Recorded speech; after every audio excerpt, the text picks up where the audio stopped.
What do you think about Pope Leo, the new Pope? I mean, kind of biased here.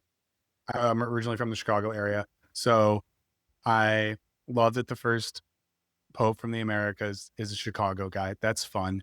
I think it could have been a lot worse in terms of who some of the options were.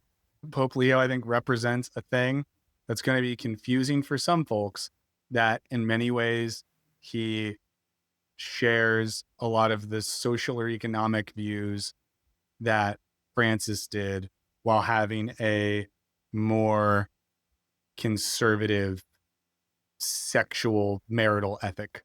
So it seems like in one way, the church might step back a little bit in terms of questions of sexuality, marriage, gender, but someone who at least seems politically and economically not bad. But yeah, what do you think? Do you like new Pope? I was very pleased as well. Well, it's more the right who seemed angry about it than the Mhm. left. Like the right was calling him a woke Pope, which I thought was hilarious. Like calling him a woke Pope. It's like, really? What's woke about him exactly?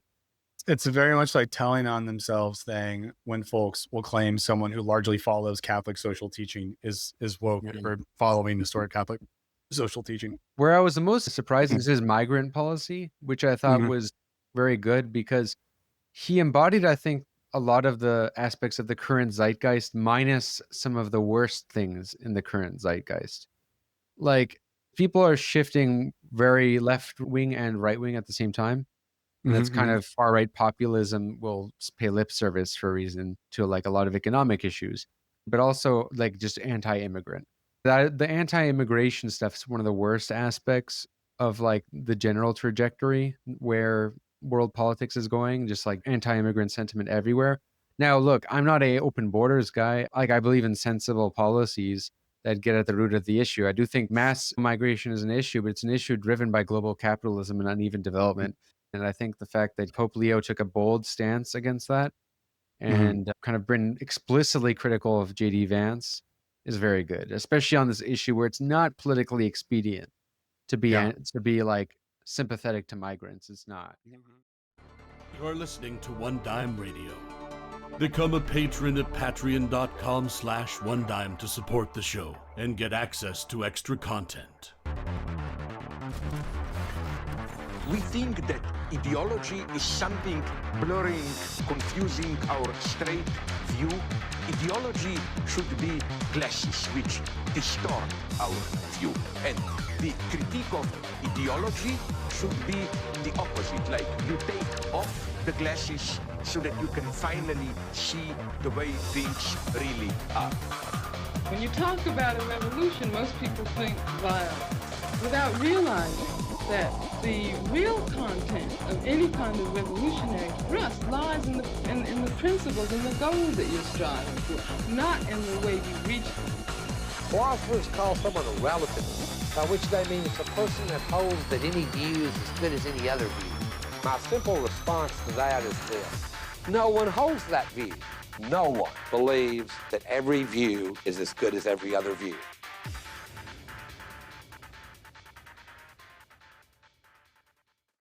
Welcome to One Dime Radio. Today I am here with Michael Burns. You might recognize Michael Burns from the YouTube channel called Wisecrack, which if you've been around for a while, you might have seen his face pop up before. Wisecrack is no longer around. Well, you might talk about why, but Michael has his own channel going by his own name. He's a former philosophy professor and has various videos on philosophy and stuff pertaining to leftist politics, especially in the past 2 years, a lot of stuff about leftist politics. And what we're going to talk about today is Christianity and socialism. Michael is one of the few people I found in this kind of left-wing YouTube space who openly, identifies with Christianity and socialism and tries to advocate that the two are very much can be reconciled and actually are very complementary. And we're just going to talk about that. But first, I guess to get into your background, Mhm. because we can get into Wisecrack a little later if you prefer, Sure. unless you just want to go straight up into it. But I was going to say just like your background growing up Christian and kind of how you came to socialism. I'm curious about that. Yeah. So I come from a long line of Catholics, mostly in Irish ancestry, and no one loves Catholicism as much as Irish Americans, but came up in a world where there was people in my family that were influenced by, or at least aware of, involved in like the Catholic social worker movement or the Catholic worker movement, a tradition within the church that was basically just low level socialist and believed in sort of political activism as a core tenet of what it meant to practice one's faith. And, you know, I'm old, so this was in the years before Christianity and Catholicism got so radically co-opted by like the right wing in America. When I was a little bit older, this is my biggest stage of rebellion in my entire life, is I started attending an evangelical youth group in middle school and high school. Very much disappointed my family. They would have preferred that I started doing drugs, and spent a little bit of time in that world. When I was in that world, and I did go to college initially to study religion and the Bible, the things about Christianity and religion that I was most fascinated by were the emphases on social justice, the emphases on creating a more just and equal world, the emphasis on critiques of power and systems of power. Via reading a lot of theology, I started to get introduced to politics, to Marxist theory, things of that nature. One of the big gateway drugs for me was the work of a lot of the liberation theologians. So we like Gustavo Gutierrez, Leonardo Boff, and even some more slightly normie American Protestant theologians like Stanley Hauerwas. And around that time as well, I started reading like Slavoj Žižek, because as people that have ever read Žižek and stuff know, he's someone that's always had a weird soft spot for theology and Christianity. But that kind of starting out studying religion led me to then pursuing like a master's degree in philosophy and theology, and then to grad school for philosophy. You know, along the way, I definitely stopped considering myself an active person of faith, but I do sometimes flirt with monikers like, Catholic atheist or Christian atheist or something like that. But for me, like there was kind of a direct connection on that intellectual journey of religion, Christianity in particular, to a leftist political orientation. I'm happy to talk more about that if you want, but I feel like I've been talking enough. Well, the leftist orientation is one thing I would like to get into, but you brought up Christian atheism. Mm-hmm. That is also really worth discussing, because Slavoj Žižek, right, kind of popularized that idea. And I find that very interesting, but I'm curious first, like, did you have a new atheist phase ever? Like a straight up, like, complete atheist phase? I've never had that. I never have had a radical reaction against religion. I think it's probably because I've always seen, and this is probably like comes from Catholicism, I've always seen religion primarily as like a communal or social practice, such that the existence or inexistence of a divine being doesn't matter as much. And I think like the people who care a lot, this will be a spicy claim, I guess, but I like American evangelicals care a lot if God exists or not. But a lot of like Catholics, maybe like old school Church of England people and stuff, I don't think like care as much, or it doesn't matter as much. So I think in a sense, I was never drawn to. Also, I'm very turned off by intellectual hubris. I've always found the new atheist to operate with a level of hubris that I found really off-putting. Whereas, like you mentioned before, Žižek, I found it way more interesting that, a Marxist communist was able to think about religion in an interesting way, in a way that like Hitchens or Dawkins was unable to. Yeah, I think like there's a certain level of midwittery to new atheism. Like I grew up Catholic. I went to Catholic school. I mean, it wasn't nice very and that, like I relate to you on that, but yeah. Right. It wasn't a very strict Catholic school. It was for those who know, in Canada, Ontario, the Catholic schools are usually like the best public schools are Catholic schools. And I went to a public Catholic school. And I kind of, a lot of people weren't, there would be people who would be devout believers, but me and my friends were kind of like agnostic. And then there was a phase, especially in like the 11th, 12th grade, where I got really into, Christopher Hitchens and all that. Yeah. And like all the new atheists, Dawkins. And I had like a full like atheist phase, and that persisted for quite a while. It Yeah. wasn't honestly till COVID where I kind of rediscovered like theology, my interest in it, and faith, and even going to church, you know, Yeah. after yeah. Yeah. But Well, I it wanted to was say like that yeah. there's a certain midwittery to like, oh, of course there's no absolute proof for God's existence. Mhm. This is silly. Why take the principles of religion seriously when it's based on something that's not scientific and this fetishization of science? But I feel like I ended up kind of getting back into religion largely through a rationalist view, and that seeing the Mhm. kind of rational utility. That was how I initially got back into it, of a lot of religious ideas. Particularly, I mean, first off, the very importance of religion itself, like, is something that binds religiore, you know, that you Yeah. have rituals. Byung-Chul Han's Decline of Rituals actually was kind Mm. of, and reading people like him and Yeah. Slavoj kind of pushed me on that wave. But yeah, it was, and then kind of getting deeper and deeper into Christianity specifically, especially given that, you know, I grew up Catholic, but didn't really Mhm. take it seriously till later. It's interesting. My mom had the exact same experience. She grew up Catholic, but went atheist mode, and then returned to it actually very later in life. But it's weird that like you can do that with Catholicism in a way that makes sense, whereas like a contemporary Protestant or an evangelical is rarely going to have an atheist phase and then come back, because maybe this is like the kind of Zizekian point, evangelicalism can't contain its own contradiction.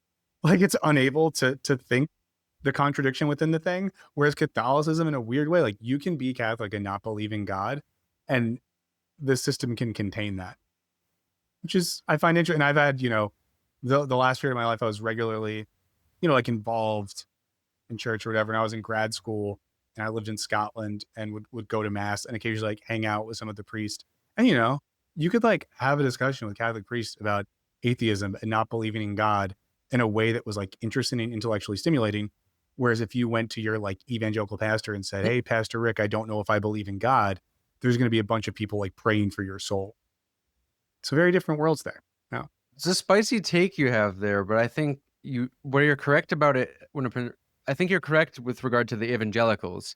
I wouldn't Mhm. necessarily go as far as to say that about Protestantism as a whole, but with evangelicals, it's Yeah, like yeah, yeah. all belief. It's all about belief. Like that's all that really matters more than anything. It's Yeah. like whether you believe in Jesus. And because of Yeah. that idea of belief, like the practice becomes less important compared to whether you're believing. Whereas I feel like for Catholicism, the importance is more tradition rather than like Yeah. one's belief, you know? Yeah. And you're right. Like lumping, I know a lot less about the contemporary world, at least American Protestantism, in like the mainline world. So I think sadly, the rise of evangelicalism culturally has kind of dominated, such that that's mostly what I'm aware of these days. But shout out to any good Presbyterians, Lutherans, Methodists, all those Yeah, folks out yeah, especially the Baptists, right? Behind many of the Christian socialist movements in the West anyway, there. Mm-hmm. were Baptists. Like in Yeah. Canada, our only real well-liked socialist leader, Mm. probably one of the most Wow. well-liked people in Canadian history ever, is Tommy Douglas, and he was a Uh-huh. Baptist preacher, founder also of Oh, our wow. most successful socialist Yeah. party. The CCF was like J.S. Woodsworth, who was a Mm. Baptist preacher. Yeah. Pretty interesting But I think stuff. that's like important. One of those things that in a contemporary context, it's surprising to hear things like that, maybe to some people. But historically, there's many examples of like the social practice of faith being very in line with what we might think of as loosely socialist principles, or at worst, like, very communitarian, social justice oriented principles. It's this new version of popular Christianity we've gotten, thanks to, in a lot of ways, like American right wing politics and evangelicalism. It's just a very, very different thing than that. So, and again, like my kind of defense in some cases of religion or Christianity is like against the backdrop of how shitty at a cultural level American evangelicalism has become. And I think part of it for me as well is like, I think, how do I frame this? I just think that there's like a risk sometimes in potentially alienating younger folks who still have a foot in religion, who have like been sold a narrative that like you kind of have to pick one, you know? And I think this happens to certain people, especially like American evangelicals. Like you can't believe in God, or you can't have a religious practice and also left-wing politics. And, you know, when I did, like early on when I started posting some videos on my personal channel, when I was still working at Wisecrack, I did something about Christianity and Marxism that was like very casual, very off the cuff. And it got like a really big response. And a lot of the response was people just being like, oh, this is my journey as well. Like, I didn't realize it was okay for this to happen. Or it took me years to realize like I didn't have to choose one or the other. And I just think that's important, especially as we think about what it means to like build a left coalition. I think especially in like American politics. I don't know how much, I don't know like the complexity of Canadian political culture. So I'd be Not curious many to hear people about it. outside of Canada do. Like Yeah. yeah. I don't. Um, It's like I don't know much about Iceland's political culture. yeah. So I'm sure it's better than whatever we have here, but you know, it's like, it's weird to me that it's just become a thing in the last, I guess at least the last 12 years, where in America, like to be Christian, to be of faith is to be militantly conservative, is to like serve the interest of that party. It's very, very weird. Not good. yeah, I think there's a couple of reasons why that is. Mhm. Like in large part that I think after the Keynesian managerial turn in leftism, or what Mhm. passes for it in America, because America didn't really ever have like a left. That's the kind of interesting thing about America. Yeah. Like Democratic Party was never really left. Like at most what they had is they had people who had leftist, you had governments with leftist in it, like the Roosevelt Mhm. administration, like, and some degree after that. But even then it's like it doesn't really have a left. But it wasn't, no, there was a long period in which religion in general in American politics was kind of left left to the wayside. There was a sort of secular turn, and really the first candidate to invoke religious language very heavily was Reagan. And that's Mhm. part of Mhm. why he won like the working class vote back then. Yeah. And yeah, like he's a working class background. You know, of course, he ushered in policies that were detrimental to the working class, but he had that appeal because he would invoke religion in a way that other people didn't in politics. And I think that's ultimately a big part of what it is. You have the right ultimately was able to fill that vacuum in a way that the progressives didn't, especially like liberal progressives really didn't care. And also, like, the more religion declined in the US, the more the sects like evangelicalism Mhm. got more radical in response to the decline of religion and more self-marginalizing. And as they Yeah. got more, and that would decline them even more, create a spiral where as they would decline, they would become more self-marginalizing. And like this is contradictory because they're technically not declining at the level of No, I mean the population self growth. marginalization thing, or like what some people call the evangelical persecution complex, Mhm. very important, because you Yeah. have a group of individuals who are the most dominant they have ever been in American politics and culture. Like American evangelicals have never had as much power and influence as they do right now. They've never had as large of a sort of like dual power culture industry of their own. They've never had as much of a direct line, You think in it political hasn't peaked? power. What do you say? You think it hasn't peaked a little bit? I think Trump I think it might picking have. JD I mean, Vance. this might be it. Because I don't know where you go that's further than this, but Well, I the would just say genius. Mike Pence being the White Oh House yeah, was yeah, huge, that was right? pretty serious. Yeah, which is the way in which to have that much power and influence and to still self-identify as like a marginalized and persecuted community is really a hell of a drug. Like what that's able to do and how it's able to motivate people is just wild. And that's why, you had early in this Trump administration the like Protection of Christianity Act or whatever, like executive orders protecting Christians from abuse, which is insane. Like the idea that the United States of America is a place that's ever been hostile to like white Christians is just bonkers. And yet, here we are. Hmm. That's a great descriptor of the persecution complex of evangelicals, because it ties directly into a sort of, you could call it a theory, although it's not entirely unique to me. I'm just kind of synthesizing it, but there's other people who've made this connection, the evangelical to wokeism connection. I tie evangelical Christianity as kind of the original wokeism. And I know like leftists are a little bit like about the word woke, they don't like it, but I really think like wokeism is a style of politics that's really it's not exclusively left wing or right wing. And I think it was more prominent with evangelical Christians more than anybody. And yeah, like I saw, well, I mean, like already like in the premise of evangelical Christianity, you have to be born again. This idea that you have to come to it yourself. It's consciousness based with an emphasis on belief more than practice. Whereas, like, you see, what is the issue that people have with woke politics most of the time? It's an etiquette, it's a style, it's this kind of idea like you have to think this or else you're canceled. Or, you know, in order to, like, this idea, like, there's no way we can get Trump supporters to, like, to vote for socialist So what you're saying candidates. is you see it as more of like a dogma than a system, where evangelicalism and wokeism as a type of like dogma Yeah, but rather than more of it's a like a system dogma. of belief. It's a yeah, so it's not a system of belief, it's a style Yeah. of politics, but Yeah. it's like this idea of consciousness as opposed to interests based first. Because if you think of like how do you build a movement successfully, you have to have like common ground against a common enemy. So like socialists usually would be like class interests is how you build like workers, like I don't care if this worker might have like a bigoted belief, as long as like if we can agree on like these sets of issues, you can have a workers movement. It's not like you know what I mean? Like they don't have to agree with us on everything. The Well, yeah, I mentality think that that we have to all agree, I think is a wokist kind of conception of politics. If that yeah. makes sense. No, and I think the parallel to religion there, I can remember when I was a teenager and flirted with evangelicalism, being in that world, and folks would say like, well, are your family Christians? Are they saved? I'd be like, oh yeah, they're Catholic. Because to me, it was like, of course, like it's still like more or less the same thing.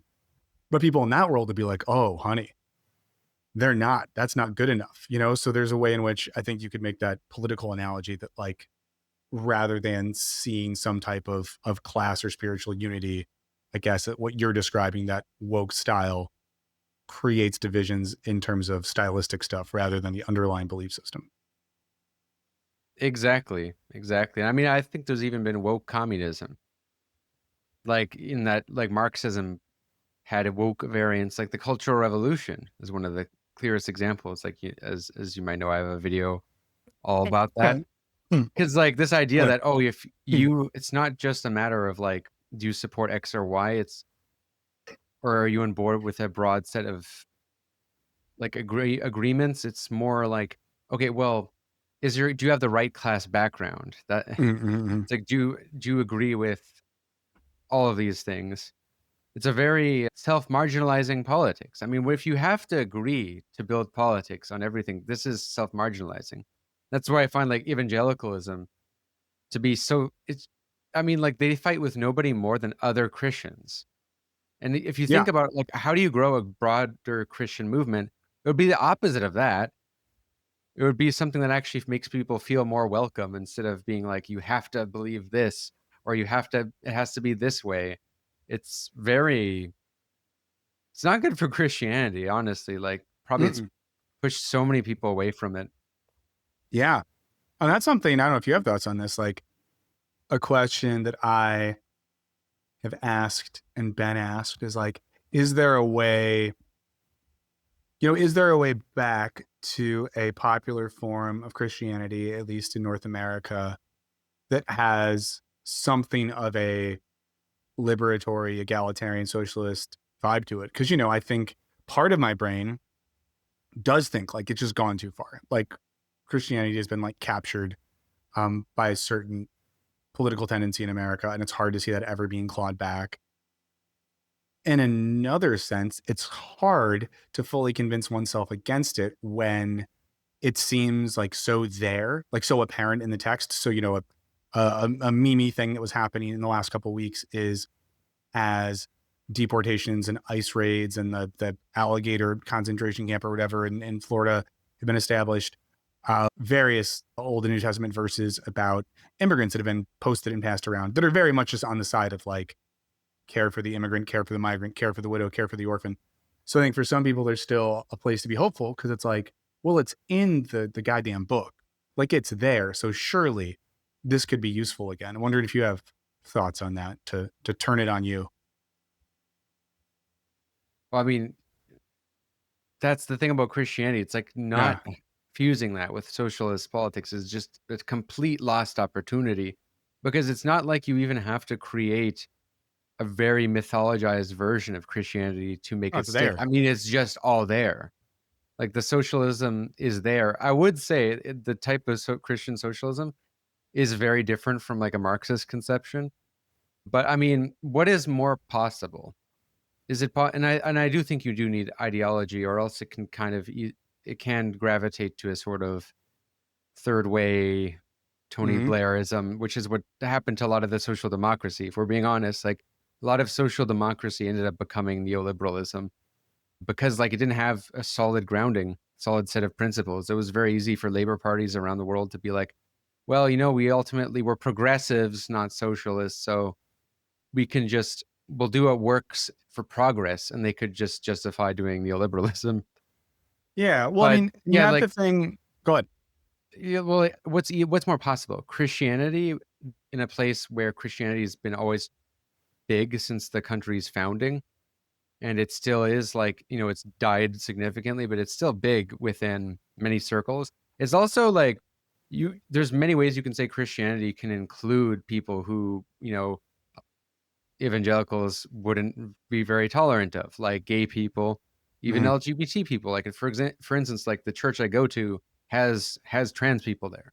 You know, not that many, but it's not uncommon for that to be there, because I mean, you can justify in Christianity radical acceptance that anybody can really become a Christian. It's more about the ideas themselves and the traditions, as opposed to like very arbitrary selection of people. I mean, if Christianity is very unique in its adaptability too, and in its emphasis on acceptance and all of that.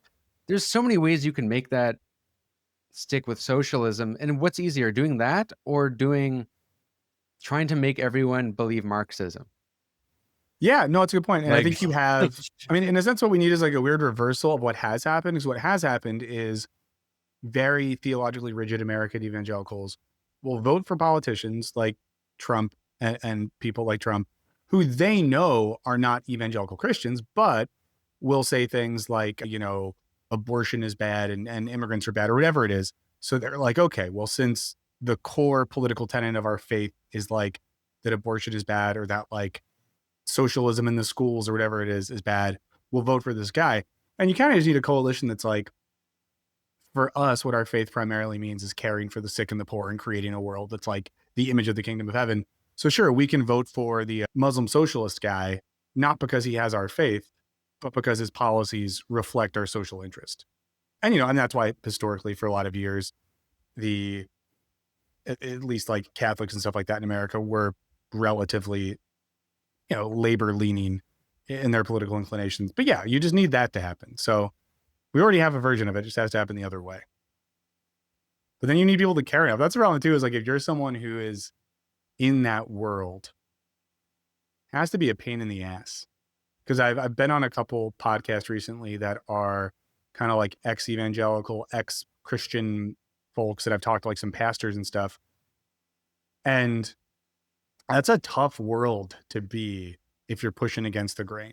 Tough world to be if you are, you know, especially in the evangelical world, if you're all like left-leaning. So, you know, it's going to take some level of like organization over there, which sounds hard. Right. Well, I think it's harder depending on if you're very left-leaning as opposed to just like socialistic leaning. And I do differentiate the things, because I think from what I've noticed with religious people, the objection to a lot of the left is actually much less to do with like social policy, even foreign policy, not including evangelicals who have crazy foreign policy ideas, as we know, with regard to Israel. But there's more objection to some of the kind of attempts to push progress at a very rapid rate. And usually I like to settle the kind of the way I like to reconcile the conflict between like radical progress and the skepticism against it is that we can have, like, from a kind of liberal rights point of view, even a legalistic constitutional point of view, a toleration of various people's individual lives, choices, practices, all that. That's how I think, like, you can argue trans rights to a person who fundamentally is not going to believe in them, which I think is more possible and just easier for not in creating unnecessary culture wars than the attempt to try to change their mind on those issues. Because I think where the progressive movement has kind of gone a little bit too far is trying to convince everybody of the ideology that kind of rationalizes the transgender experience. So, like, trying to push gender theory on people. And I'm all for those debates, but I think where I've seen more objection to those issues ever, I remember when those issues weren't even that politicized, just like 8 years ago. They've gotten really politicized, and I think it has to do with, like, discussions of changing the curriculum to teach, like, viewpoints that are, more progressive, more updated. I think that is gonna be really rough, because that people see that as imposing views on them. But if you can make the argument, kinda like how the civil rights movement did, which is, actually, if we give rights to these people, it's not gonna hurt your interest, as opposed to make you believe X or Y. And I think that is the only way to really get, like, that approach is to get people who are religious on board, because there's some aspects that I think are very much like in Christianity, like acceptance, but you can also find just as much stuff like marriage, for example. Marriage is a tough one to kind of like, it's tough to argue. It's tough to argue gay marriage, for example, from a moral point of view in Christianity, as opposed to a mere legalistic point of view, which I think for those issues, the legalistic point of view is a little easier. Yeah. I mean, Whereas this is why, like, morality, I think the socialism is the easiest stick, because that's where Christianity is consistent. Yeah. And this is why sometimes I have conversations with people, like friends that are not from the Christian or Catholic world, about the weirdness of, like, for example, like, new Pope. I had some friends who were just like, wait, how is new Pope, like, economically socialist, but is also, like, pretty bad on, like, gay marriage or trans rights or whatever? And it's just like, oh yeah, because these people are different than evangelicals. For the evangelical, they're like anti-gay marriage and anti-trans and like free markets and yada yada. But there's a weird old school Catholic moralism or sort of version of that morality where someone can be both of those things. I do think that's why then, like, in a sense, if you're going to make the appeal to someone who identifies himself as like pro-life, like, I think about this when it comes to the cost of like having children in America or something like that. It costs, even with insurance, like thousands of dollars to have a kid. And then if you need like childcare, preschool, daycare, all that's like tens and tens of thousands of dollars. If you want to like run on a social policy that's pro-life or family first, like do that, like find a way to appeal to those sorts of things, because then you're expanding the welfare state, you're expanding the reach of healthcare and stuff like that. But you can kind of like frame it in terms of, we're caring for children, we're caring for the vulnerable, we're caring for mothers. Whereas the whole notion of like pro-life policies or don't let women have abortions and then make them have kids and then ruin them financially for doing it is pretty silly and incoherent.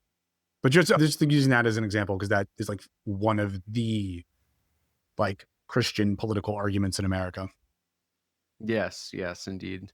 I mean, I think there's like ways one can frame progressive ideas in Christian ways. Like, for example, basic income for families, I always thought is a better policy than childcare.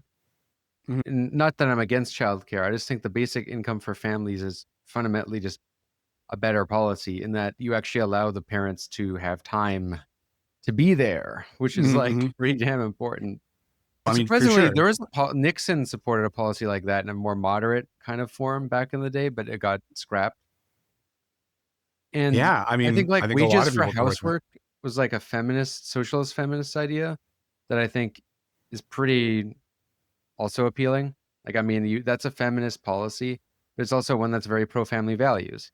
Now, that will conflict with some of the types of leftists who believe in family abolition, but I'm kind of totally opposed to that, if I'm being completely honest. Boring take. Family abolition thing, I don't. It's pretty silly. Pretty boring to you. Yeah, you're a guy, as a guy with a family. Yeah, I mean, I just obviously I have a vested interest right here, but like, I don't know. The type of people I see argue like to abolish the family. Like, what are we doing? Like, what are you accomplishing here?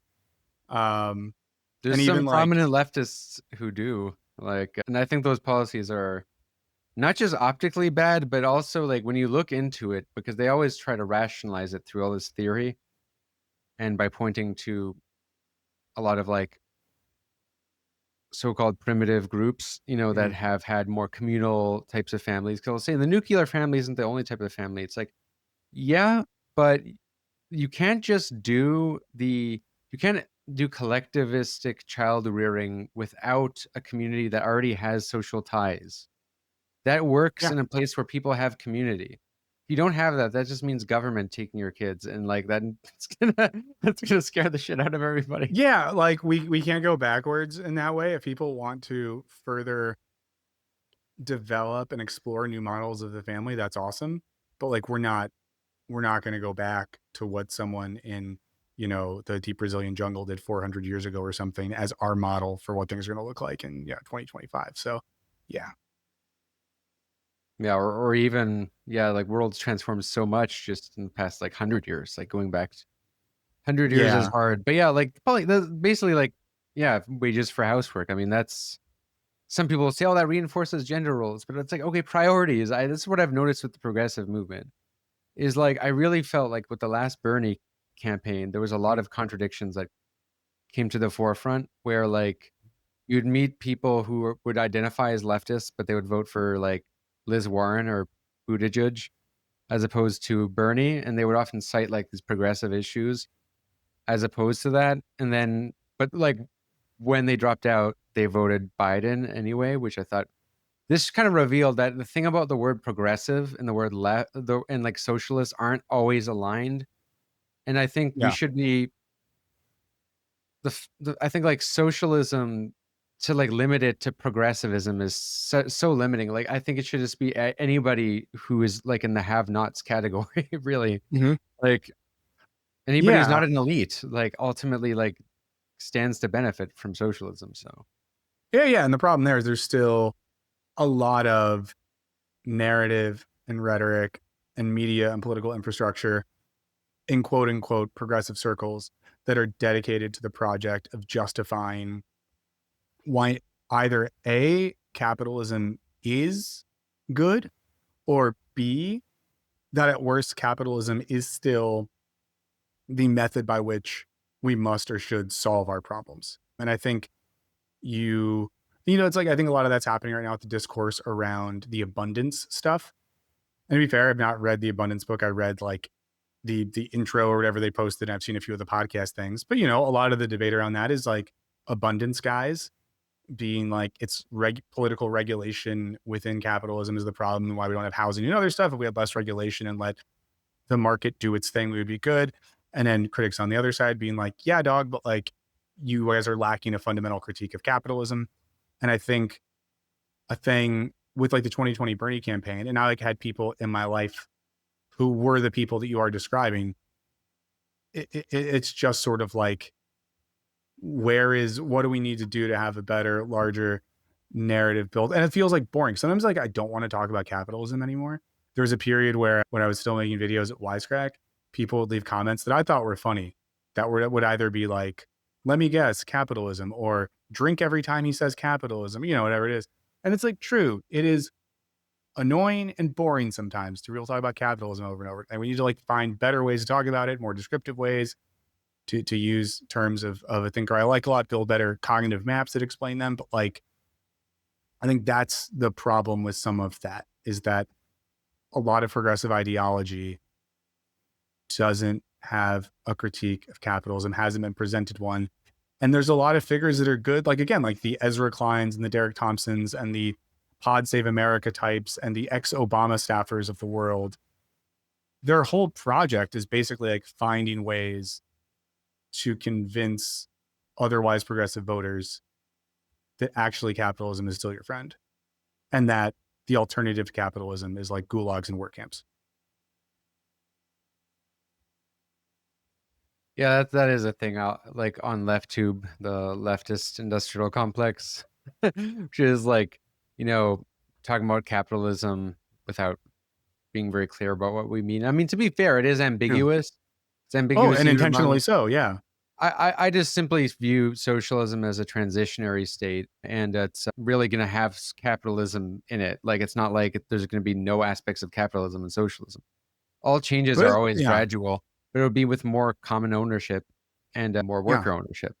And I think that's the thing during the Bernie in 2020, it felt like there was a period where the word socialism was starting to mean what it actually means, like what you're describing, because for most of recent American political life, socialism has meant like Cuba, has meant the USSR, has meant some scary boogeyman in the minds of Americans. And there was a period where I feel like in 2020, Bernie Sanders and people around him were able to articulate a vision where people started to be like, oh, socialism or social democracy means this. It means larger social safety nets. It means more taxation and control of billionaires and corporations. It means the government providing more things in terms of education and transportation, yada, yada.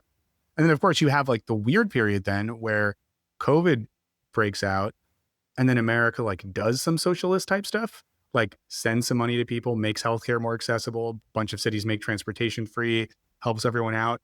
But then, Biden wins, we have a pandemic, and within a couple of years, socialism means something bad again. And the right, I don't want to say they've done like a good job. It's weird to say good, but the way that they've taken words like socialism, communism, Marxism, and made them mean the most crazy stuff. Like they've just been really good at that project. And it's hard that, like, and you see the same thing with like Mondami's victory in New York. I'm so glad that he used the word socialism. I'm glad that he's a member of DSA and has said that, because I think it reminds people that like socialism at its best can be kind of boring, because like free buses is like a boring policy, helping control prices of like groceries is like boring. Like it's not like some, what's not boring are democratic policies that are like, you get 20% off a home if you were born in this zip code and you identify as this gender and you went to this school and you took out this grant. Like that's like really complex bureaucratic shit. But just offering stuff that gives people a good life is like boring. So in a sense, it's like we need to make socialism boring again. Normie socialism. And I think that even like touches back to some of the religious stuff, because, I used to like to mess around.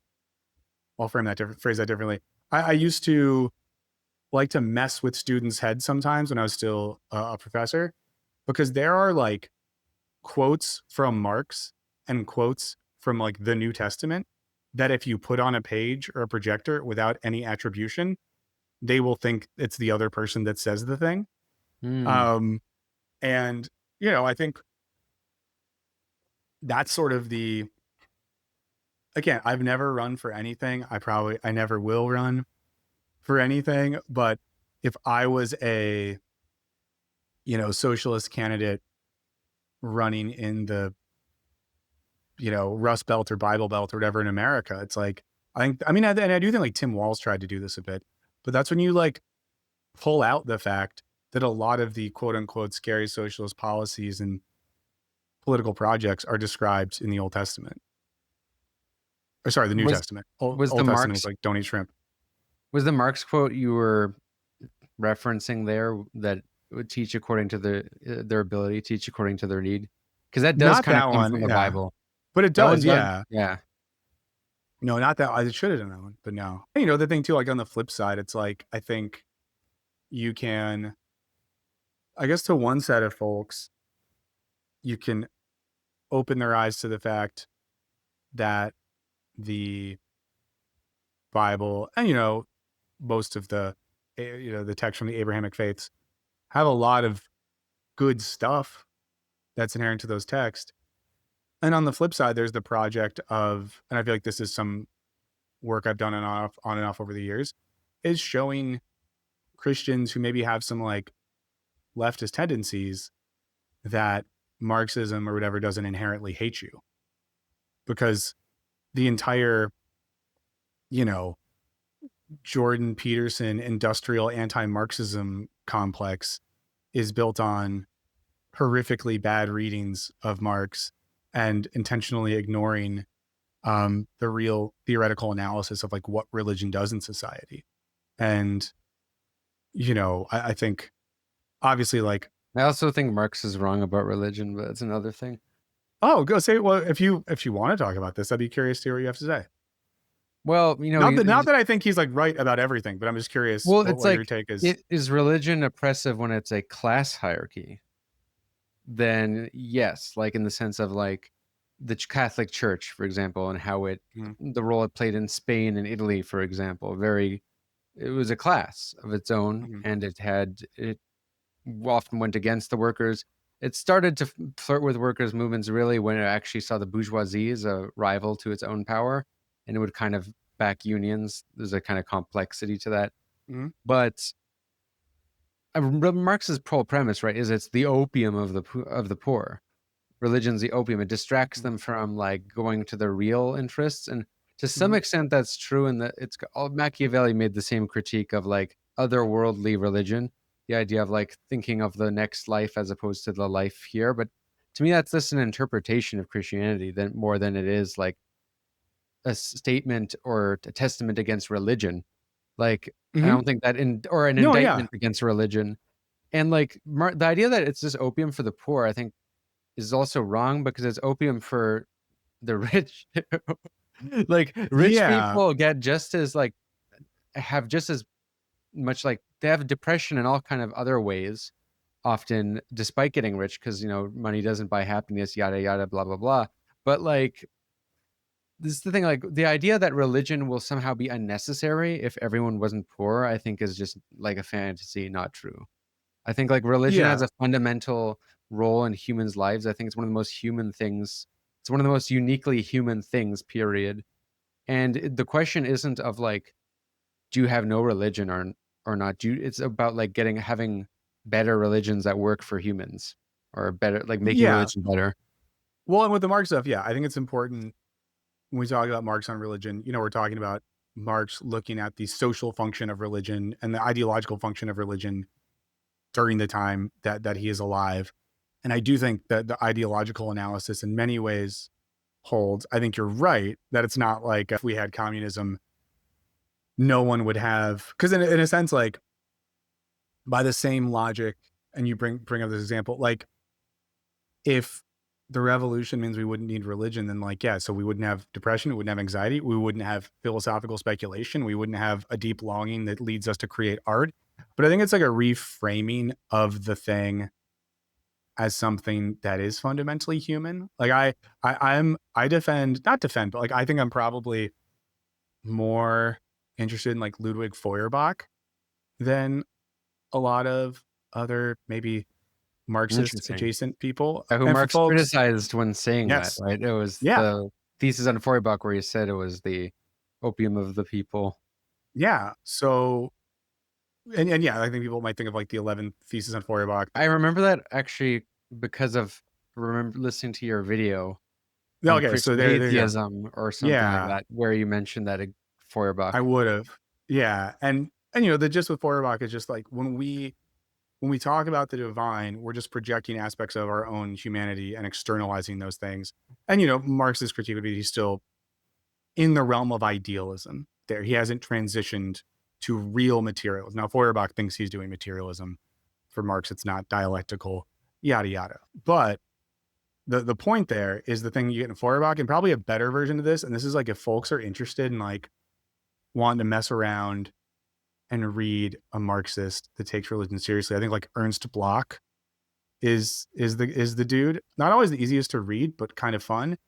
And Block does something where it's sort of like, well, let's read the Bible from a materialist Marxist perspective and look at how much it still means, how much this reflects about our humanity, about society, about politics. So I think there's a way in which, and obviously people wouldn't like this, like, the revolutionary society doesn't mean the abolition of religion as this particular metaphysical ideological structure, but not the abolition of a system of practice and communal existence that helps us think about what it means to be human.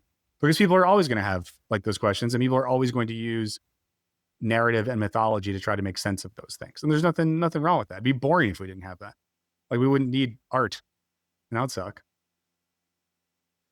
You mentioned Block. He has the Atheism and Christianity Yep. book, which is somewhere on my shelf. I haven't started it, but I've been very interested in that because I'm interested in this topic of Christian atheism. I have a video on that. And you said that you flirted with Christian atheism, but like, would you refer to yourself that way? I'll just say for me, full disclosure, I've also flirted with it.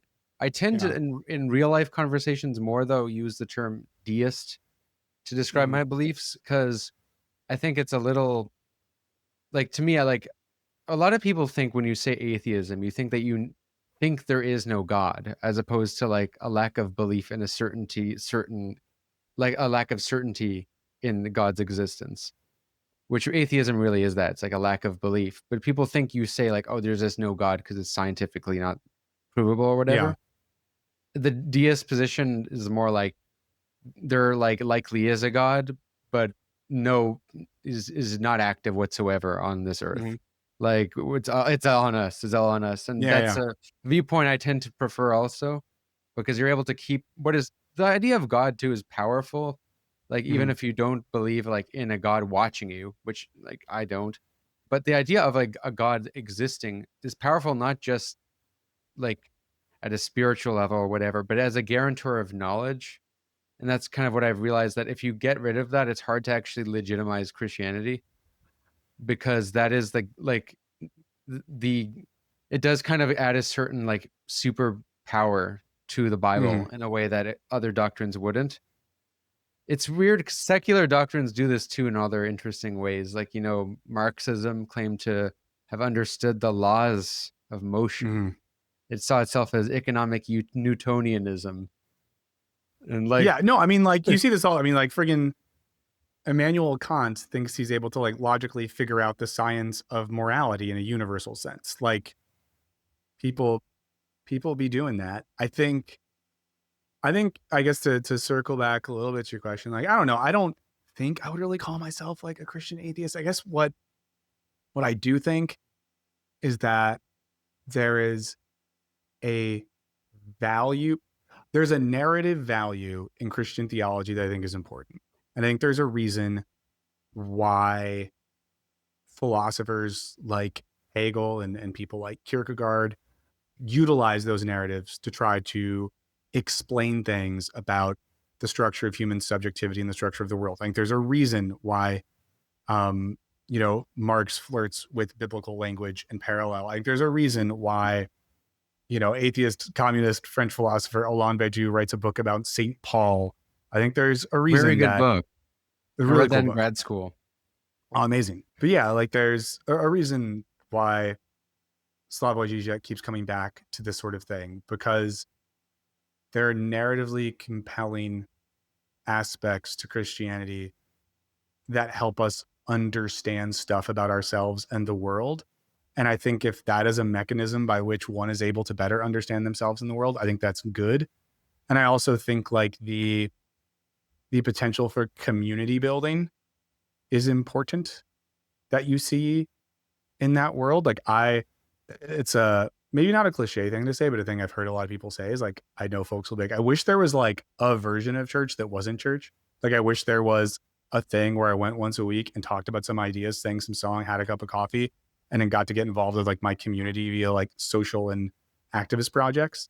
One might say like, oh, I'll join DSA or whatever, but it's not the same. No offense to those organizations and the very good people that try to make them good. So I think at its most minimal form, if I say Christian atheism, or I'm a Christian atheist, it's just the idea that I think there is a non-theological truth to Christian theology, that there is a materialist way to encounter those texts and traditions that has a truth to it. It's interesting that this seems to be part of a kind of nascent zeitgeist, in that I've noticed a lot of former New Atheist figures shifting in that direction. Like, Richard Dawkins had always said that he has like a admiration for the so-called Judeo-Christian tradition, which I also find problematic as a descriptor, because Judeo-Christian is a kind of mostly a semantic invention. It's still not really a tradition. There's a Christian tradition in America, but he went from that to kind of saying that there's a rational basis to a lot of Christian ideas, and that he's culturally Christian. There's also Alex O'Connor, who is this very big, sort of atheist guy, very much like logical. Here is why the logical fallacy of why God can't, like, very nerdy. It's very, and I mean this respectfully, it's a very like English type of guy. Yes.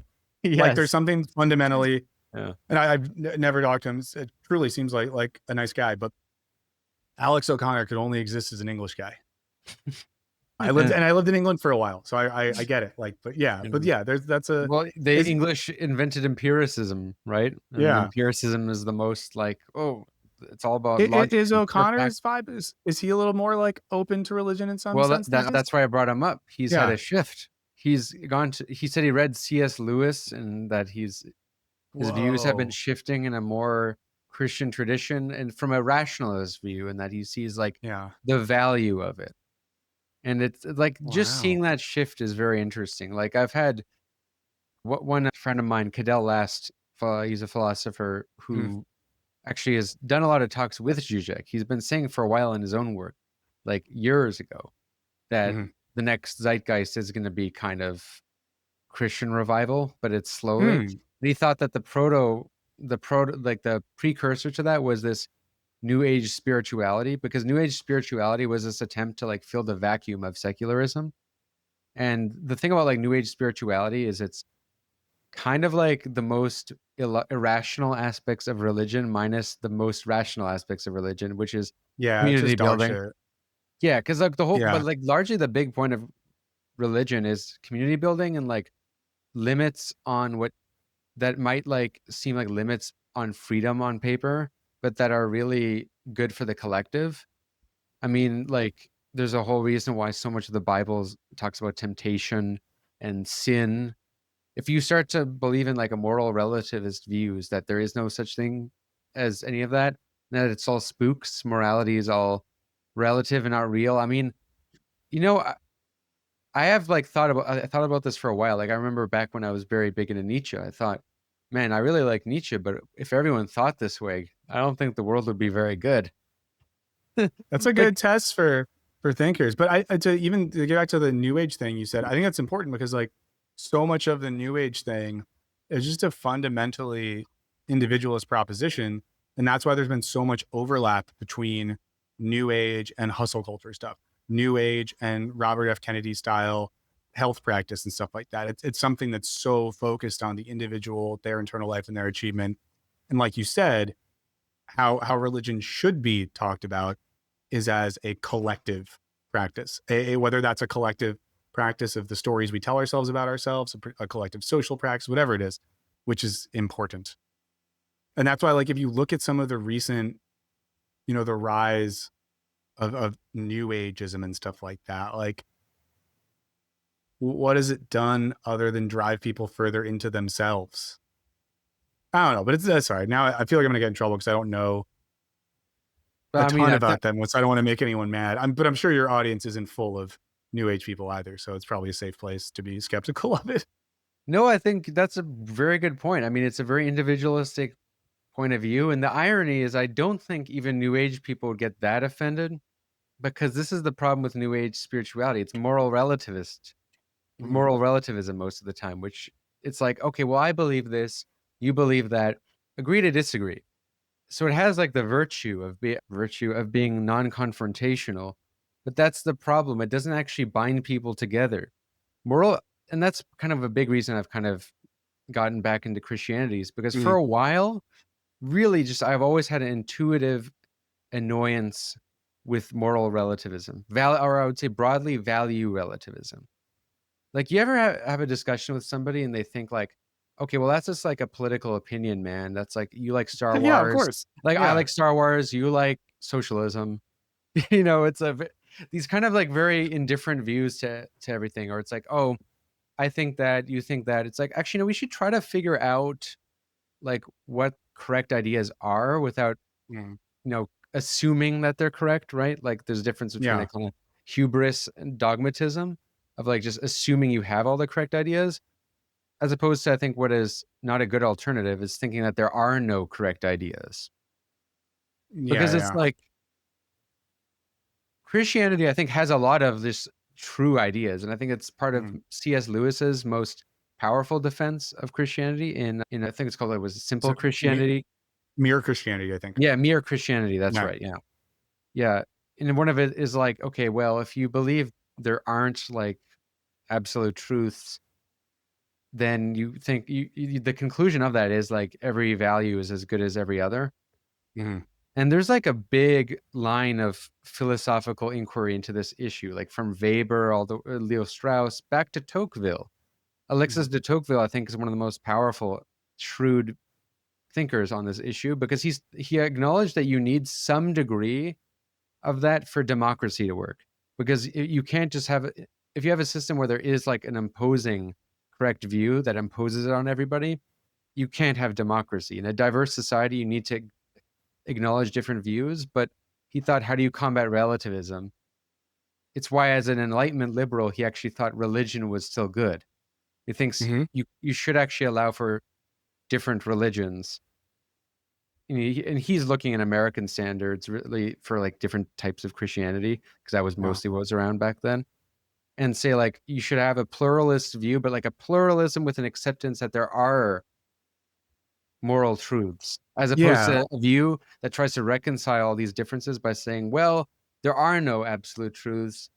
These are just, every view is as good as every other, which, let's be honest, as Rick Roderick had pointed out famously, this great lecturer, Rick Roderick, nobody really believes that.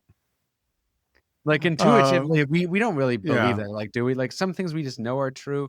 Like, we just have a gut feeling. This does make me think of like the importance then of having some sort of, what's the word I'm looking for here? A guarantor of knowledge. Not a guarantor of knowledge, but like, so I think there's a reason, for example, that I was kind of coming out of being more of like an active Christian.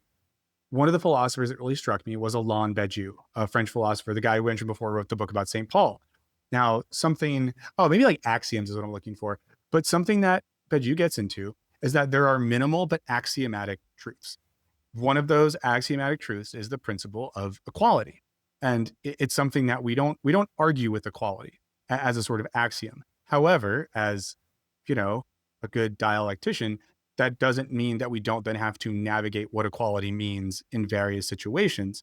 And I think that like with Christianity, you have the mechanism of like, well, how does X idea or Y policy affect my neighbor? Or how does it affect the least of these? How does it affect the poor and the widow and the orphan, or whatever it might be? All the way back to Aristotle, you have a definition of like justice, which is like the good of another. So for Aristotle, it's like, if we're going to think about what justice is, what is the good of another? And I think having sort of axioms which allow us to hold on to something as we navigate those greater discussions is important. And I think it's something that, again, at its best, I think Christianity can offer. And I think a lot of, again, this is why like someone, again, like Badiou or someone like Zizek are associated, when, the stuff I'm sure your audience does, with a reaction against like postmodernism, because it's seen as an era in philosophy where it's like, oh, there are no truths, there's no grand narratives, figure it all out. So to then say again, like, no, like there's some truths and they're really important for politics because they can orient our activity. And especially in terms of someone like Badiou, they can orient our subjectivity, which again is why I likes Paul, because it's this example of like, here's an individual who's encountered by a truth and that truth changes their life. and now they have to work out the consequences of that thing. So I think like, yeah, I guess I'll use the term political or moral axioms can be important to avoid the like, well, that's true for you, that's true for me type thing. And it's also rhetorically interesting because if you talk to people in good faith, people you like and care about, you know, if they don't agree with that, it's pretty interesting questions. Like, so what for you doesn't work about equality? You know, like why is that not a sort of principle? Or, you know, just go through the three main principles of the French Revolution and see where people disagree. Yeah. That is why I like Badiou, because Badiou is a Platonist, and that's kind of a little odd, especially when you're coming out of France, where the common thing was to like more Nietzsche, you know, the kind of anti-Plato. But also, like, the thinkers in general who I always gravitated to are people who do have a kind of underlying or explicit, like, belief in universal principles. Hegel is one of them, and I think Hegel's, you know, a whole rabbit hole. Like, I am not a person who claims to understand like all of Hegel, but you know, I know a lot of people who devote their life to that, and from learning through them, kind of, Hegel has resonated with me because he's able to like see absolute truths, but that these truths are contradictory, and kind of seeing contradiction in everything and accepting that contradiction. It's an interesting view, but at the level of like practicality, I mean, I think you have just having society function. It is just good to have a certain set of agreed like truths. Thing about relativism is like in the nature of religion is that the ideas don't work unless other people in the community also believe in them. If it's like to each their own, you don't really bind people together, and you can't actually do the things or hold people account. Like, for example, like there's this illogical basis to I'm almost a person, I don't believe in like extremes. For example, like drinking will make you go to hell, or like premarital sex is going to make you go to hell, or whatever. Like I'm very moderate on these things.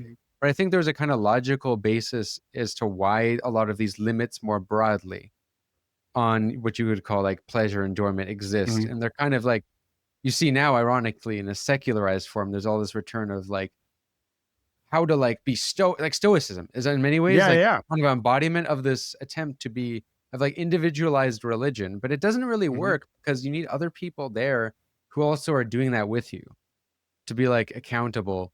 And like it's not so much to take the principles literally, like, and focus on that. It's the idea is, do we just want to be better humans? And I think, yeah, like generally speaking, one of the things is like avoiding drugs, right?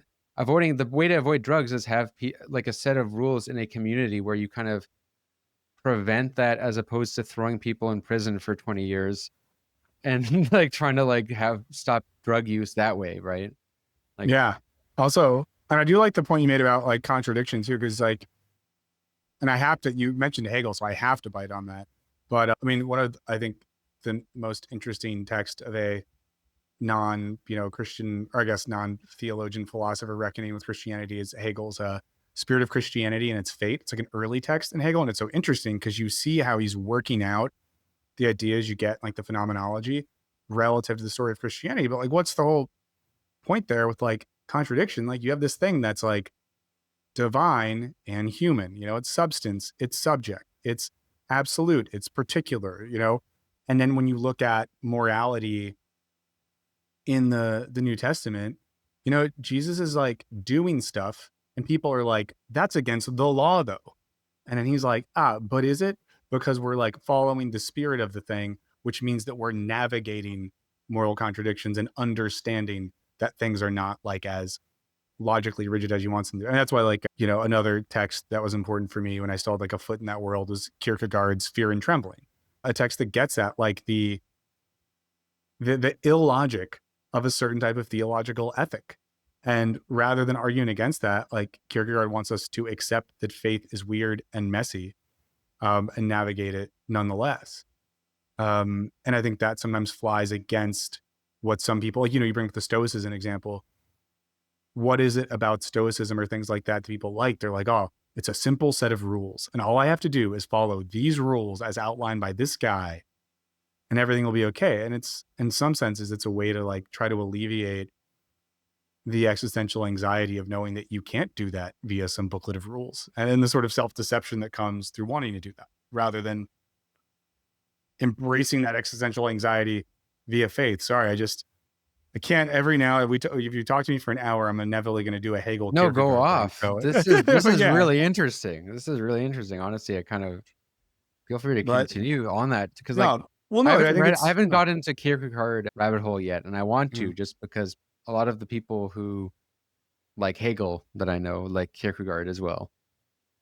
Yeah, I think it's one of the most interesting. And I think the thing that's interesting about Kierkegaard is that he like was a Christian. He's like, you know, Danish Lutheran, but he articulates what faith and religious practice means in a way that can allow us to think about what that form of subjectivity or practice looks like in other context, not just in the context of what it means to be like a Christian. This is like a big part of my my PhD was on kind of that question of doing like a, I guess, like materialist reading of Kierkegaard in that way.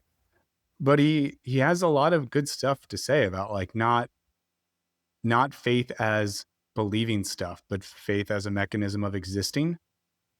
And it's another weird thing that you see when you read someone like Alain Badiou, who, when Badiou talks about the affects of truth, like what happens to us when we experience a truth, well, one of the first things he talks about is anxiety, the anxiety experienced by the subject, as I'm like, oh shit, this thing happened. It seems like it's true. If it is true, there's now going to be existential consequences for my existence, but that feels weird and I don't know how to navigate that. Eventually he gets to a point where he talks about, you know, courage, and you get the same stuff in Kierkegaard and some more religious inclined thinkers, where it's like, yeah, like encountering God, encountering truth, encountering the divine, encountering whatever the big thing is, it doesn't make you feel good and safe. It makes you feel anxious. And developing a sensibility where you can courageously approach that is where you want to get to. And I think there's, again, that's why like someone like Badiou uses Christianity to talk about a model of political subjectivity. And then I do think that's, I'm just like side riffing now, so I'll stop after this. But I think as well, like with religion offers ways to think about like conversion almost. And I don't like that word. I don't like the word conversion. I think there's a better word for what I'm thinking right now, but a thing we maybe don't think about enough as good leftists or whatever is like, what does it mean for someone to have their life changed by a set of ideas? What does it mean for someone to reorient their existence and social values around a set of ideas? And how does that change them? Because like it should, like if you're someone who's, you know, where you talk to a lot of people, like if you're a kind of normie, well-intentioned lib and you have some sort of event in your life of political radicalization, it should change you in many ways. And you need a framework to think about how that happens. And again, all the folks we've talked about, the contemporary materialist philosophers who talk about religion, they often do it in that way to describe like, well, what is that like to change because of a truth and become someone different? Like, you know, Badiou and Zizek both get into that. I think like Gambin talks about faith in that way too. I'm not totally sure because I haven't read him in years. But I think that's an element of this whole religion thing as well. That's important. Like, what does it mean to have faith politically? What does it mean to become a participant in a community that has values that transcend your individual existence? What does it mean to participate in movements that are bigger than you and that like you might not see the result of that thing in your lifetime? You know, like religion gives people that sense of I'm doing this thing that's bigger than me. The problem in our incredibly individualistic, narcissistic, social media obsessed culture is like, how do you convince people to like change their lives, potentially sacrifice elements of their existence to build a political reality that might not happen in their lifetime? It's hard. And you need to have a better narrative than that, than like dank memes. You're getting at a very powerful issue that has plagued socialist movements since the beginning. Yes. And which is how do you actually empower people to do things And it's not even just like the left today is incredibly disempowered, also will admit to lacking discipline. And they'll say, guys, we need more revolutionary discipline. But it's like, how do you like do that? Because the thing is, if you rely on individual will, you just kind of get this evolutionary Ubermensch mentality, which is like the people who can do this will do it. But like, okay, and even that is like people's willpower is so at the individual level conditioned by a lot of factors. Like, I mean, there's genetics, environment, all sort of things that limit other different individuals at different levels as to what they can really do on their own. So it's really like to emancipate individuals, you need kind of collective structure that encourages that. And at the level of politics, which is kind of it's a bigger rabbit hole. I was debating even going in there, but I mean, you did get into it.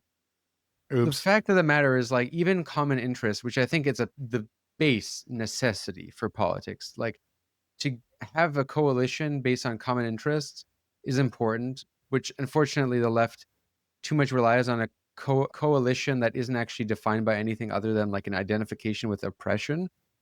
But the thing is you need to be more materially grounded in having shared interests, because then you'll get like, for example, the bourgeois or upper middle class sections of oppressed groups who will have very different interests from the working class sections of those groups. I mean, like the black vote, for example, with regard to like the way the black vote was discussed with Biden and Bernie is a perfect example of that. I mean, like you see the way the kind of, as Adolf Reed calls it, the black bourgeoisie complex kind of turn completely against Bernie. This is the kind of thing you need a basis in material reality. But even that, even this idea of like class struggle isn't really enough to motivate people at a spiritual level. And I hate this. You know who's the first guy to really point this out? The guy, George Sorel. George Sorel. Really? And unfortunately, George Sorel in Reflections on Violence, because he's saying like, guys, come on, like, let's be honest. This idea of workers of the world unite, only intellectuals believe that. Like, if what's going to get people to really like do stuff is something that is myths. He believed in myths, and you could say religion incorporates myths, and myths aren't always like bull crap. Like, it's not like lies. Myths are often based in true ideas or true like earnest goals. It's just myth in that it's like a totalizing grand narrative, I guess. That's kind of a myth.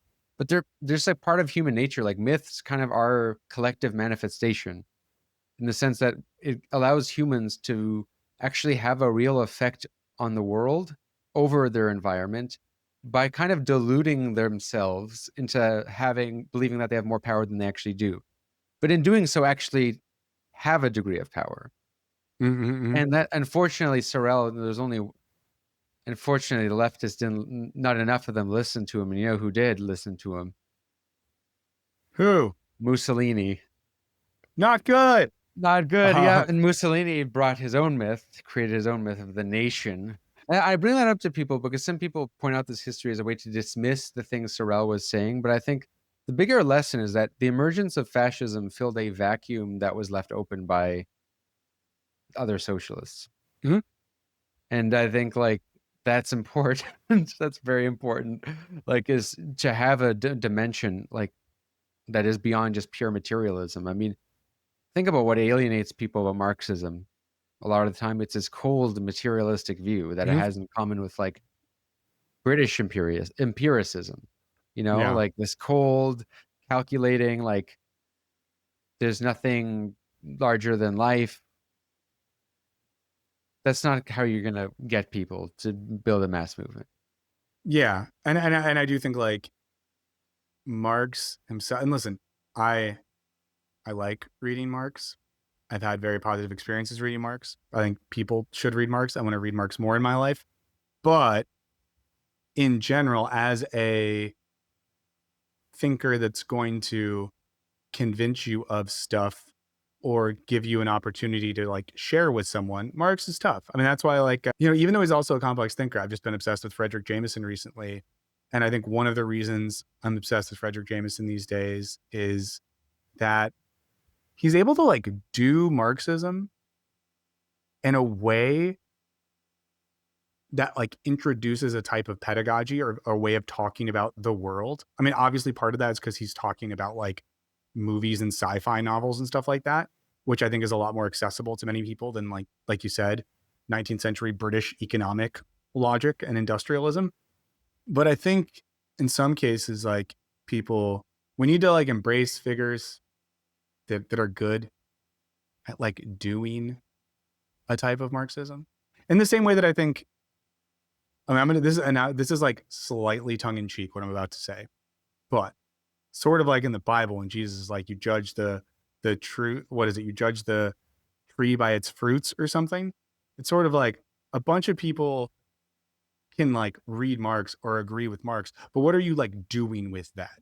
How does that inform your cultural or social practice? How does that inform, to use some of the language you're just using, your ability to construct compelling and interesting narratives and mythologies that help you and others understand the world better? And in particular, how does it help one get a bearing, or to use a kind of Frederick Jameson term, like an orientation within capitalism? And I think if you look at what is a thing, I'm not going to say it's the thing or even the main thing, but what is something that draws people to religion, it's often the feeling that it gives them an orientation by which the world makes sense. They go to church or they seek out church or whatever because the world doesn't make sense. You know, why is religion appealing sometimes to people that are getting over or working through addiction? You know, they need a thing that gives them bearing and makes sense, and a thing that's attractive about it. And I know this is something I found attractive in the times of my life I was most into religion. Like, it makes sense of everything. You feel like you have an orientation that makes sense of the world. And I think in some cases, it's important to remember that like Marxism or a version of it should also be helping us do that, and not just doing, you know, in-depth economic analysis, which is also important. But Interesting. well, Interesting point. Well, because actually, I would say that's where Marxism went wrong. in which Marxism way? tried to replace religion, like in the Soviet Union, China. And in doing so, it tried to be that role of like filling that role of like explaining everything. And then it kind of undermined itself, which is, I see Marxism as something separate, like a kind of lens, a critical lens, as opposed to. Yeah, but I think that's more of what I mean then, because I don't mean when I say Because I think explain. religion and Marxism like as separate roles. I think like that's why I'm against like atheism, is because when you try to like, you end up just creating a void that will be filled by like a secular ideology, and you get secularized religion. And Marxism became that in a lot of countries, unfortunately, than how it was treated. I mean, I would say that not even, it was already a secular religion for a lot of Marxists before any of them got into power. Like a lot of the revisionist debates between the likes of Kautsky, Bernstein, Rosa, Lenin, it's really a lot like Christian debates. It's fascinating. Like they debate stuff like saying, well, actually, no, Marx said this. No, you're misreading it. He said that. And it's like basing what is correct based on these old texts. It's very like biblical. Oh yeah, same shit like that. I mean, the rabbinical tradition is rabbis arguing over the meaning of Torah. The early church fathers were constantly just, you know, arguing over what things actually meant, for sure. And I guess like in that sense, so I probably don't agree. Although it's fun. I like your take on the necessity of some sort of deism. It's interesting. It's But a I political think, theological problem. There's yeah, the Straussians call it that. And I've been very in the Straussian world. yeah, I guess I don't think that the goal is that political theory, Marxism, whatever you want to call it, replaces religion. But I think it is important to ask, what are some of the social functions, or not even social, what are some of the ideological functions that religion is currently carrying out, I'll just say in Western society, and where are there spaces where a quote unquote vaguely Marxist account could offer a better narrative there. So like, for example, I think that the political theology of American evangelicalism is doing a lot of things in offering a really clear, complete, and very not good narrative about political and social reality. And I think that, again, I'll use the term Marxism. We could say socialism. We could say leftism. Who knows what any of these words mean? But I hate the word leftism, for the record. Same. In the sense that I just think the left-right distinction is kind of hasn't been useful really since, I would say in America, ever been useful, but in the world, it's been not useful since at least the post-war period. Mm-hmm. In America, it's never been useful because America didn't really have leftism; it had progressivism. Yeah, I think and the people who pushed that were the same people who pushed eugenics. To remind the folks. Wait, we don't like them? Yeah, sorry, I got distracted by thinking about. I don't want to get us off track. Sorry. Yeah. But yeah, I guess now I actually did forget what we were saying. As we're just kind of talking about like the political theological problem, in that how do you reconcile the need to have ideology that binds people together, but while also leaving spaces for reason and contradiction and not dogma? Yeah, but I think. Yeah, I kind of forget the broader point I was going with there. I apologize about that. I'm a very absent-minded person, but I think maybe my basic gist, or what I was aiming at there, is that if socialism or Marxism or whatever only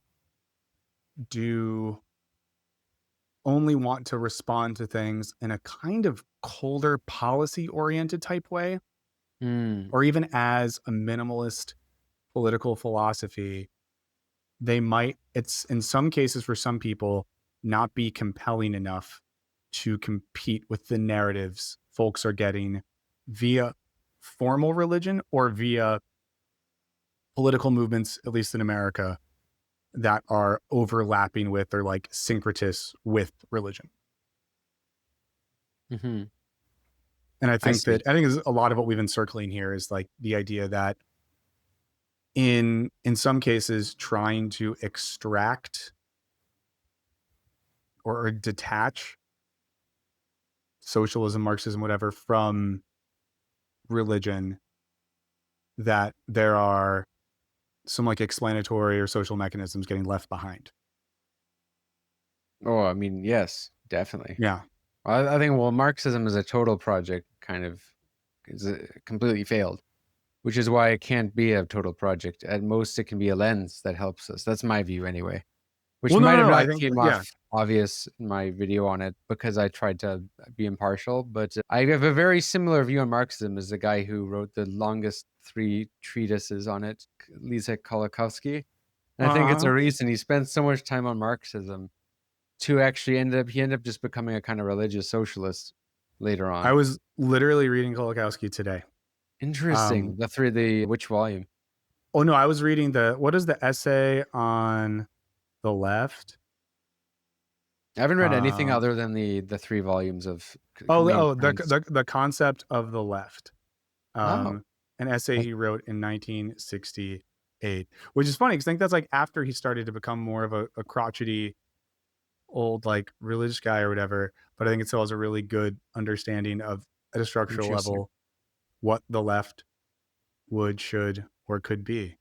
But I do think like the way you described it, like when I talk about Marxism, and this is very influenced by thinking about and reading a lot of Jameson these days, it is as like a lens or a map for thinking totalizing structures. It's not as a programmatic political project. In that sense, I'm not convinced that Marx, or that the, I guess, Marxist tradition is like giving us the playbook to go casually do the revolution. Right. The scientific doctrine of socialism, the all-powerful immortal science of dialectical materialism. That's kind of where I deviate from it. But yeah, there's a bunch of other things I wanted to talk to you about. We can probably get into the back room right about now. Yeah. I was gonna ask you what you think about the new Pope. New Pope. That's interesting, as well as, maybe some Yeah. of the stuff that went down with Wisecrack and Yeah. you know, That's good. This is gonna be our back room talk. yeah. I thought we can That take a sounds break great. before that. Great back room topics. That's awesome. Yeah, for those who've been listening this far, I highly recommend checking out Michael's channel if you haven't already. Anything else you want to plug? No, check out the channel, and then if anyone wants to, I am running a Frederick Jameson reading group on the Patreon, and if anyone wants to do that but is like skint, shoot me a message and I'll give you like a discount code or something so you can jump in there. But no, that's all. Cool. Yeah, and whoever's listening hasn't been a patron already, you get access to, at this point, like 70 exclusive episodes. Some of my favorite conversations have taken place down there.